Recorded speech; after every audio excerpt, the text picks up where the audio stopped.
madame. Bonjour, je suis Françoise Nguena Traverso. Bonjour, merci de me donner la parole. Je suis Françoise Nguena Traverso, présidente de l'Association internationale des droits de l'homme France. Je remercie les organisateurs de cet événement de nous avoir conviés à prendre la parole ici aujourd'hui pour parler des femmes et des jeunes filles marginalisées. Lorsqu'on regarde en arrière, on s'aperçoit que les femmes ont mené de nobles conquêtes. Au jour d'aujourd'hui, nous pouvons être fiers de ce qui a été accompli. Mais seulement, force est de constater qu'il reste des femmes marginalisées qui ne bénéficient pas de ces conquêtes. Et nous le regrettons. Je veux par là dire des femmes stérilisées de force, des femmes handicapées qui sont stérilisées de force, des femmes qui vivent avec le VIH. La panéliste l'a très bien souligné et nous le déplorons. Les femmes autochtones, les minorités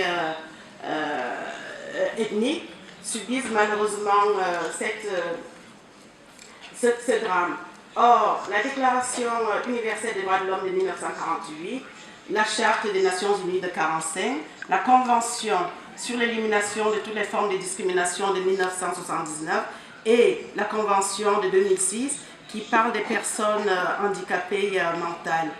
Pourquoi discriminer ces personnes alors que la loi, les conventions internationales ne font aucune discrimination, quelle que soit la race, quelle que soit l'ethnie, quel que soit le régime social, ces personnes ne devraient en aucun cas être discriminées. Compte tenu du temps qui nous est imparti, je voudrais tout simplement recommander aux États qui nous dirigent de mettre en place un certain nombre de mesures pour accompagner ces personnes vulnérables. Il est inimaginable qu'en 2015, que ces femmes puissent subir ces atrocités.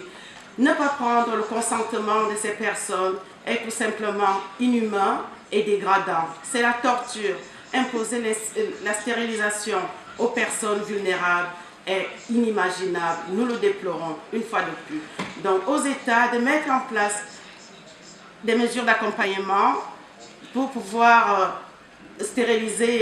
pour pouvoir mettre en pratique des mesures de contraception dignes de ce nom, des mesures d'accompagnement qui permettraient à ces personnes d'être suivies tant judiciairement qu'administrativement, et cela améliorerait le sort de ces personnes.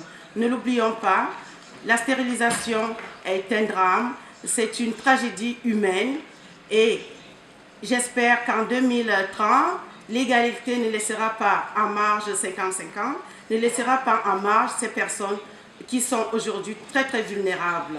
C'est un droit de l'homme qui est bafoué et j'espère que nos dirigeants tiendront compte de ces recommandations.